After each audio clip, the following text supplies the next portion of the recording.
Hello again, and welcome to Winning with the Wrangler at Dick Powell's Leadership Corner, brought to you by Earth, Wind, Fire, Water, Training and Development. The information on today's program was gathered from many different places and people. If you hear yourself in our conversation, it's not all about you.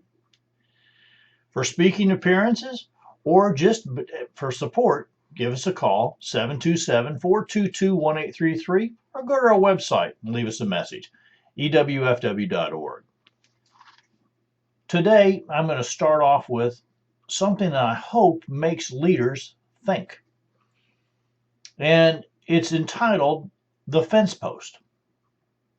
Now, I want you to listen closely because I believe it'll tell a story that just might resonate with some home learning. Now, it starts out this way. I once knew a rancher that had a huge Brahma bull, and he named him Fence Post. I, being an inquisitive young person, did what others had not. I dared ask him why in the world he would name his prize bull Fence Post. Well, the rancher, he was nice about it. He stopped what he was doing and he said, "Son, let me tell you a story." He started out as he motioned to a place on the top rail of the fence where we were to sit and watch where he would break wild horses. Now he reached in his pocket and pulled out a plug of tobacco, bit off a chew, and this is what he said to me. He said, "Son, when that bull was a young bull, every time we put him in a pasture that he thought was too small for him, he would find a fence post and ram it with his head until that post and the fence was broken down. Then he would start on the next fence post and the next fence post and the next one until he had cleared a space big enough that he felt he deserved to have. Well, he would stand there and watch us put the fence back up, making a larger space for him and snort the whole time. As he got older, bigger, and wiser, he figured out other ways to get what he wanted. It was all about him. The rest of the bulls stayed away. They had a hard time convincing the heifers to get in the same space with him. And after many, many years, he was all alone, roaming around that big pasture of his that he had created. He would just mope around, and we thought his time would be short. Well, one of the hands said he had an idea of a way to get him to move. I said, "Well, just go do it." The hand went in the pasture, and right in the middle he sunk one fence post. He used the post hole diggers to plant the biggest post he could find as deep as the handles would allow. Once he had done that, we all gathered around to see what would happen. Well, old fence post, he got up and shook himself off, lowered his head and rammed that post until blood was running down between his eyes. After what we thought would have killed any other bull, Fence just stopped. He looked at us and walked over and stood by the fence where we had grown quite a large crowd. Fence post did something we had never seen before. He knelt on his front legs as if asking for help. I called for some of the hands to get the first aid supplies. As I slipped through the barbed wire and as I tended to the cuts on the bull's head, it was as if he had changed. After that post stayed right where it was, Fence Post became one of our finest breeding bulls on the ranch, and now has many sired offsprings. The old rancher looked at me and said, "You see, son, sometimes being hard-headed, sticking to what's all about you, takes some time to learn that when you seek to help and not to hinder, your life becomes worthwhile." He said, so you see, old fence post taught us all that being alone, wanting all our own way, all the time, will only get you a fence post to ram it into.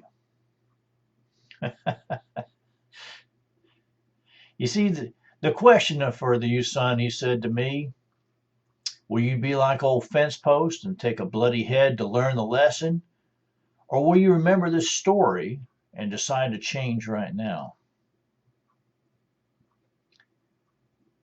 So I ask you, what are you banging your head against? Is your head bleeding or are you learning? You know, this old rancher taught me a whole lot of things when I was a young person. I'd watch him how he worked. I'd watch how the things we did. And, you know, there were some tough times. I wasn't all crazy about digging fence post holes. I didn't really like using those post hole diggers. They raised blisters on your hands, and the creosote from the poles just didn't do you any good either. But the thing I learned from this old guy was that accepting help, asking for help, and enjoying having others around, building relationships, was a big part of being a leader. I work with a lot of leaders around the country today, and what I find so many times is the leaders want to do it all by themselves, and they find themselves at a lonely perch. I once heard a pretty famous leader say, if you're at the top, you're all by yourself. That's a sad thing to say, I think. So remember this story about old fence post, the bull. Remember how he just was all by himself until he learned to say he needed some help. Well, I hope you enjoyed that for a moment too. I believe just myself that it really does go on to take and say what we're all about here today. So we're going to continue on because I believe that I'd also like to share some things I learned from that old rancher. And he had said to me that these were leadership skills, which I didn't understand at all. But I really tried to take and put into place in my life as I grew. And I find now at this age and stage that these things still ring true. So he said these things. He said, Wrangler, son, this is the way things work. He said, great leaders develop new skills before they are needed. You know, and he went on to explain about these new skills and about the new things that were coming on. And even though that he wasn't really big into computers and the technological pieces, as they came in, he was one of the first ones to grab a hold of it. The other old cowboys didn't think much of that. But I'll tell you what he showed me is learning those new skills were going to take us to a different level. And they were going to enable us to lead in a different manner. He went on to say that leaders are curious about life and all that it has to offer by being continuous lifelong learners. You know, for many times I'd always wondered why every place we went, if I was driving, which was most of the time, he was reading a book. He was reading a magazine.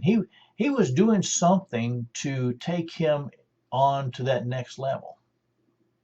And I caught that habit and found in my pickup truck or wherever I was going a book. In my lunchbox, for all places, when I was a lineman, there would be a book. And that ongoing continuous learning, being curious about what life had to offer, helped me learn to become that better leader in what I wanted to do. Because I had to learn to lead myself first before I could lead anyone else. He said that a great leader, and I always loved how he put it, he says a great leader has learned how the fine art of storytelling. And I would often look at him, but I'd listen to those stories pretty close. He'd say that great leaders have the fine art of storytelling and have at least 3 stories ready and available at all times. Now, I found him later on, and I'd find him practicing those stories. Things that have a meaning and things that had a vision. He was a visionary. And when I got older, he told me that being a visionary means being able to see farther than other folks around you, but then being able to put them into place. And being able to take and bring people along with you, and that's where the stories came in, to grab their attention, to grab their imagination, to help them see what they could not see before. And he would tell me over and over, he said, son, he said, stories sell, facts tell. Not so sure I understood it back then, but boy, I do now. And when we work with other leaders in the organizations, we tell them, learn how to tell a story. Let me help you learn how to tell a story. Great leaders know how to tell stories. He went on to say that great leaders know how and when to listen and show compassion. Sometimes people just need someone to listen to them, to hear them out. They go through this busy life and busy world with no one really listening. Seems like so many folks listen just long enough to give an answer and not long enough to really hear everything that you're trying to say. But showing compassion means really investing in that other person. You see, if you just listen and are stumped, well, that's a stump. But you need to listen with the intent of how can you be of service? How can you be of help? What is it that you have to provide them to move them along? But let them finish. Let them get it all out on the table before you speak. Wise man once told me that the good Lord gave us 2 ears and 1 mouth. He always called it 2E, 1M. And when I would get over excited with my words, he would tell me that pretty quick. 2E plus 1M, son. And I'd understand. Hope you do too. The old rancher often said, he said, great leaders have learned the art of the question and know when and where to use it. You see, questions that are asked in a heated discussion with heated words, with a heated voice, oftentimes will return you a heated answer. And those 2 heated answers and questions bring us on to that piece of not getting along, because neither side are listening. But a great question at the end of someone's discussion can bring along a thought process from both sides of the territory. And both sides can learn something from one another. And also, a great question can ensure that you, the listener, actually understood what the speaker was trying to put across. Sometimes we get so excited with our enthusiasm of what we're trying to put across to the listener that we do it in our own words, our own thought process, and we don't think too much about who's listening. There are times we really need to make sure that we match our words with our listeners' ears. That's knowing when and where to use the art of the question. I used to think this old rancher didn't speak much. He would go hours for working and not say a word to one another until he really had something to say, or he was asking me just to be quiet. I had more questions than he had answers some days. And I know I pretty much drove him crazy, but I know that at the end, he really saw that he had passed on that quiet demeanor and able to ask questions at the appropriate time. Great leaders know how and when to ask questions. He went on to say that before he passed that great leaders have learned the art of the have learned to mean what they say and say what they mean. Great leaders have learned to mean what they say and say what they mean. No political correctness in their conversations, just honesty. He would go on to take and tell you that political correctness has taken away from the truth in American society. Now, he didn't mean to be rude or nasty with that political, saying the truth. He always tried to frame it in a way that it was a positive piece. But this thing of political correctness, of making sure that you don't, injure no one with your words, that's good. But be honest about it. Mean what you say what you mean, stand behind what you're saying. Walk your talk. You see, if you're that kind of person who says one thing and lives another, people figure that out pretty quick. And you're not the kind of folks that they want to be around. Understand that people follow those who they would like to emulate. That might be something for you to think about. He would go on to say that great leaders follow their guts, their instincts, their passions. He would oftentimes, when there would come up a question, he would say, well, what's your gut telling you? And he would say to me, how many times have you not followed your gut and what happened? And I can tell you that my gut's usually pretty darn correct. And following my interests of what I love to do, he thought it was pretty funny for a young feller who liked to work with his hands and be outdoors, who also liked to tell stories and write them down and then share them with people. He found that my passion was speaking, and that I had a way to share that knowledge with people by doing so. And the gut instinct was that someday that I was going to be a professional speaker on stage, and I was going to write books, and he had faith in me when no one else did. So I followed those instincts, and yeah, it took me a while. But you know what? I really do know what makes me happy. And that's helping you, the ones that are out there listening. How can I share this knowledge that was passed on to me to become who I am, for you to become who you want to be?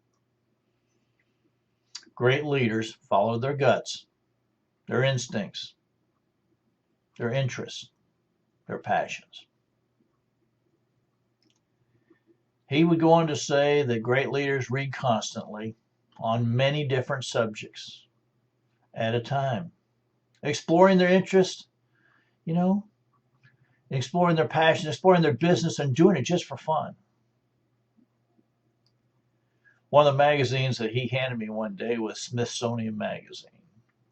Wow, it was way kind of over my head. And next thing I know, he found out that I liked archaeology, and he handed me an archaeology magazine. And we were reading all sorts of things that were happening around the world that had nothing to do with being on the ranch. But you know what? Expanding your mind so you understand how other people live, how other people work, how other people think is a marvelous thing. It enables you to meet almost anyone and build a bridge, build a relationship, and move together instead of staying apart.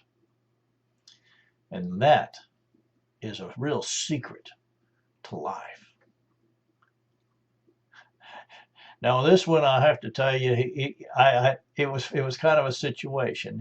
He would often say, great leaders develop a deep sense of humor and have the ability to see the lighter side of failure. He would find humor in almost anything that happened. Even if he stepped in a big old cow pie, he'd find humor in it. The thing about it is that he often said these things that were like this. He'd say, failure's not a terrible thing, son. Failure's just a learning opportunity. and he would laugh about it. Now, there were some times there was failures that weren't really laughable. There were things that really happened and were kind of dangerous. But he would always tell you over and over that failure was a learning opportunity. And he would ask you that question, what did you learn from that? How will you do it different next time? Those are big questions that he would leave on you as he walked away. So you could think about those things. And he was never laughing at you. He was laughing with you. He was trying to take and change maybe something terrible into something not so terrible. And let you see that life happens and people happen and people grow and people go. But that deep sense of humor, I'll tell you what, on a bad day, that's nothing better than a nice belly laugh.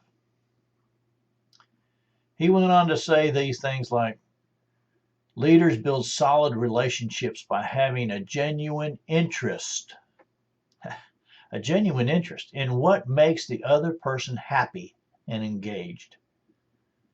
I found that when I was the director of education at a company, that the biggest thing that I tried to install is learn about the other person. A young man came to me at that time and he wanted to be an accountant. He didn't want to be an instructor forever. He was a great instructor, but he wanted to be an accountant and he wanted to go to college and he wanted to get that degree. Well, we found a way that he could do that. And of course, the company helped pay for it. And in the end, he became a accountant for the company.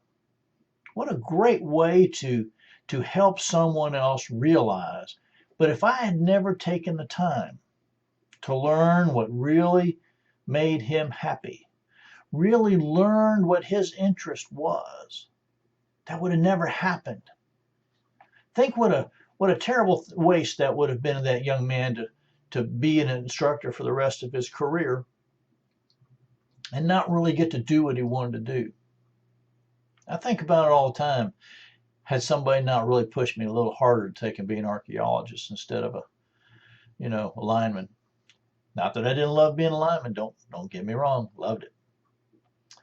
So think about that. Great leaders build solid relationships by having genuine interest, not just hey, how you doing today? Well, I'm doing fine.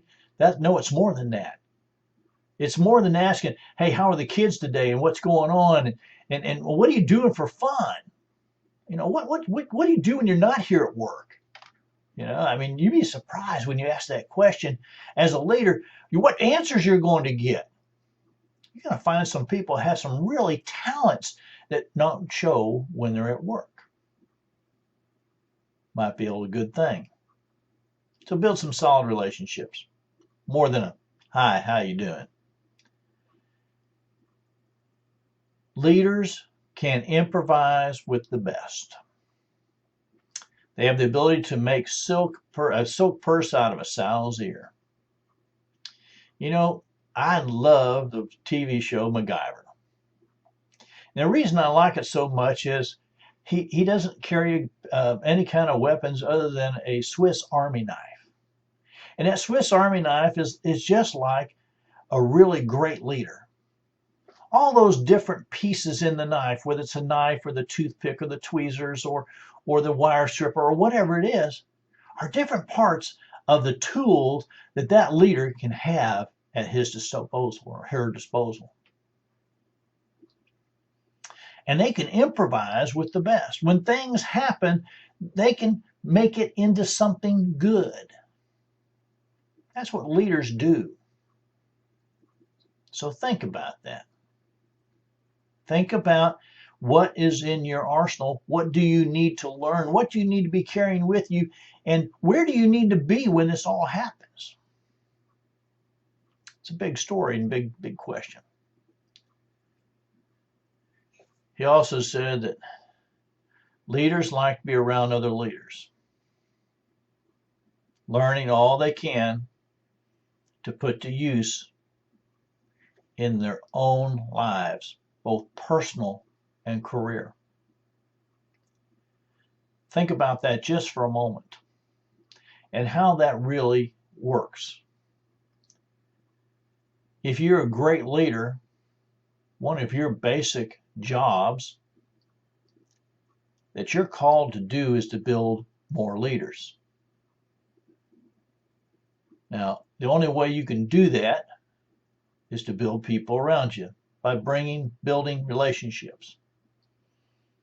But I have found that even in my spare time or my out and about time, go fishing or whatever, I like to be around other leaders because they have a different perspective maybe. They maybe have a different way of doing things. They might have a different story that I might be able to capture. But think about it. When you're around other people who are pushing you forward, you're around other people who are really asking you those questions to make you think, to make you move, to get off and change your paradigm. That's the people you want to be around. There was a man who told me one time, if you're the smartest person in the room, you're in the wrong room. Because you're not going to learn nothing. And I'll tell you what, it's right on the money.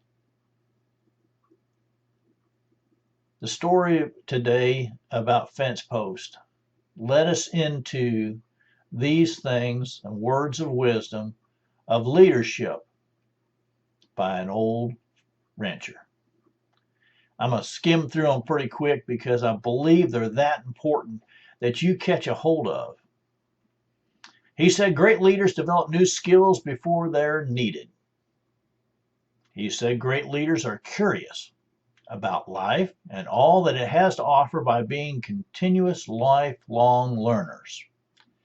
He said, great leaders have learned the fine art of storytelling and have at least 3 such stories ready and available at all times. He said, great leaders know how and when to listen and show compassion. He said, great leaders have learned the art of the question and know when and where to use it. He said, great leaders say what they mean and mean what they say. No political correctness in their conversation, just plain honesty. And he said, great leaders follow their guts, their instincts, their interests, and their passions. He said, great leaders read constantly on many different subjects at one time, exploring their interests, their passions, their business, and yes, just for fun. He said, great leaders exhibit a deep sense of humor and have the ability to see the lighter side of life. He said, great leaders build solid relationships by having a genuine interest in what makes other people happy and engaged. He said, great leaders can improvise with the best, having the ability to make a silk purse out of a sow's ear. And he said, great leaders like to be around other leaders, learning all they can put to use in their own lives and their own careers. I see our time is running short, and I'm going to step over here and read these things to you because I believe they're so important. On behalf of myself, Dick Powell, and the whole Leadership Corner team, we want to say thank you for being a part of today's program. Our hope is that you have received a nugget of wisdom and guidance that will help you build your leadership ability. Now, if you have any questions or comments on today's program, don't hesitate to give us a call here at 727-422-1833, 727-422-1833, or send me an email at dick@ewfw.org, dick@ewfw.org. And know that when you are really ready and you really need a keynote speaker, someone to come in and speak and enlighten and motivate, maybe pass on some instructions about business and coaching and working with one another, all you've got to do is just give us a call here at Earth, Wind, Fire, Water Training Development, 727-422-1833. Send me an email, of course, at dick@ewfw.org. It has been my pleasure to take and be with you today. And until next time, remember, ride hard, ride fast.